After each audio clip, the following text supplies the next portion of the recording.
ని డిమాండ్ చేస్తూ గోవిందరావుపేట బంద్ కొనసాగుతోంది. వరంగల్ భూపాలపట్నం జాతీయ రహదారిపై అఖిలపక్ష నేతలు రాస్తారోకో నిర్వహించారు.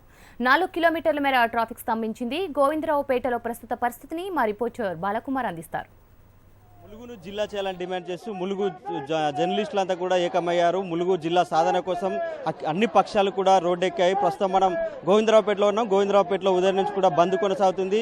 వ్యాపార వాణిజ్య సంస్థలు స్వచ్ఛందంగా దుకాణాలు మూసేసి బంద్లో పార్టిసిపేట్ అవుతున్నారు. అన్ని పార్టీలు కావచ్చు, ప్రజలు, మహిళా సంఘాల నాయకులంతా జాతీయ రహదారి దిగ్బంధించారు. మనం చూస్తున్నాం, మహిళలంతా కూడా బైఠాయించారు. అఖిలపక్ష నేతలంతా కూడా ఈ బంద్లో పార్టిసిపేట్ అవుతున్నారు. బొందలగడ్డ వద్దు, భూపాలపల్లి బొందలగడ్డలా ఉంది, దాని జిల్లా వద్దు, ములుగును జిల్లా చేయాలని డిమాండ్ చేస్తూ ఆందోళన కొనసాగిస్తున్నారు.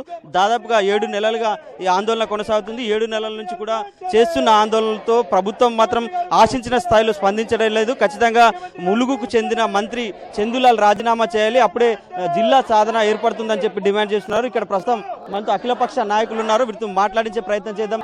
ములుగు జిల్లా విస్తీర్ణంగా నిజామాబాద్ జిల్లాతో సమానంగా ములుగు నియోజకవర్గం ఉంటుంది. ఈ ములుగు నియోజకవర్గాన్ని ములుగు కేంద్రంగా జిల్లా ప్రకటించాలని చెప్పి గత జిల్లాల ఊసు వచ్చినప్పటి నుంచి మరి ఇక్కడ ఉన్నటువంటి ములుగు జిల్లా ప్రజానీకం అంతా కూడా ములుగు ప్రాంత ప్రజలు సమ్మక్క సారక్క జిల్లాగా ములుగు జిల్లాని ప్రకటించాలని చెప్పి ఎంతో ఆందోళనలు చేస్తున్నటువంటి సందర్భంలో మరి మన ప్రాంతానికి సంబంధం లేనటువంటి మరి వరంగల్ రూరల్ జిల్లాలో ఉన్నటువంటి జయశంకర్ గారు పేరు పెడుతూ భూపాలపల్లి జిల్లాని చేయడం కూడా ఎంతో దారుణం. ఇక్కడ ఉన్నటువంటి వనదేవతల్ని మర్చిపోయి కొత్తగూడానికి భద్రాద్రి పేరు, భువనగిరికి యాదాద్రి పేరు పెడుతూ మరి అక్కడ ఉన్నటువంటి ప్రాంతాలని ఇచ్చేస్తూ మరి ఇక్కడ ఉన్నటువంటి వనదేవతల్ని మర్చిపోయి మరి ఇక్కడ ఈ ప్రాంత ప్రజలకు అన్యాయం జరుగుతూ ఉన్నది. ఇది పూర్తి స్థాయిలో మొట్టమొదటిగా చంద్రశేఖరరావు గారు ముఖ్యమంత్రి కాకమునుపు ముఖ్యమంత్రి అయిన అనంతరం వారు ఏమన్నారంటే ఏజెన్సీ ప్రాంతంలో సమ్మక్క సారలమ్మ దేవతల సాక్షిగా ఈ ప్రాంతాన్ని ములుగు సమ్మక్క సారలమ్మ జిల్లాగా ప్రకటిస్తానని చెప్పేసి అన్నారు. ఈ మేరకు అన్ని పార్టీలు వాళ్ళ యొక్క వాణిని వినిపించారు. ఇంక్లూడింగ్ టీఆర్ఎస్ పార్టీ కూడా వాళ్ళ వాణిని ఈ ములుగు జిల్లా కావాలనే ఉద్దేశంతో వాళ్ళ వాణిని వినిపించారు. అయినా ముఖ్యమంత్రి గారు మరి ఈ ఏజెన్సీ ప్రాంతం గిరిజనులు ఉన్న కన్నబిడ్డలు, గిరిజన ప్రాంతం చాలా ఇబ్బందులు ఎదుర్కొంటుంది అని చెప్పినటువంటి ముఖ్యమంత్రి ఈరోజు మాట మార్చిన విధానాన్ని మేము వ్యతిరేకిస్తూ ఇంతవరకు మా యొక్క వాణిని ములుగు ప్రజలు విన్నవించిన అతను పెడచెన్న పెట్టి మొన్న కూర్చున్న దాంట్లో ములుగు ప్రస్తావన తీసుకురాకపోవడం చాలా శోచనీయం. సో మీరు అధికార పార్టీలో ఉన్నారు, అధికార పార్టీ నుంచి కూడా ఉద్యమాల్లో పార్టిసిపేట్ అవుతుంది. ప్రభుత్వానికి ఏం చెప్పాల్సుకున్నారు?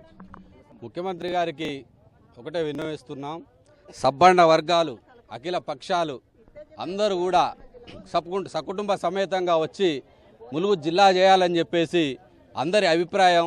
మరి ముఖ్యమంత్రి గారు వీరి యొక్క అభిప్రాయాన్ని మరి జనం యొక్క డిమాండ్ని వారు పరిశీలించి ఖచ్చితంగా ములుగును ప్రకటిస్తారని నేను విన్నవించుకుంటున్నాను.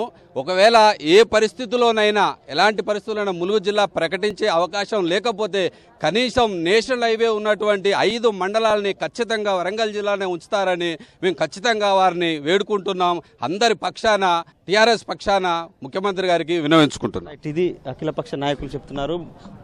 ప్రధానంగా ములుగు జిల్లా చేయాలని డిమాండ్ చేస్తూ ఇక్కడ అన్ని పక్షాలు కూడా ఆందోళనలు కొనసాగిస్తున్నాయి. గత 7 నెలలుగా ఉద్యమాలు ఉధృతంగా కొనసాగుతున్నాయి. అయితే ఇటీవల జరిగిన ముఖ్యమంత్రి వద్ద జరిగిన ప్రజాప్రతినిధుల సమావేశంలో ములుగు ప్రస్తావన లేకపోవడం ఇక్కడ ప్రజల్లో మరింత ఆగ్రహావేశాలకు లోనయ్యేలా చేస్తుంది. నిన్న ములుగు బంద్ కొనసాగుతుంది. ఈరోజు గోవిందరావుపేటలో సంపూర్ణ బంద్ కొనసాగుతుంది. ప్రజలంతా రోడ్డెక్కారు.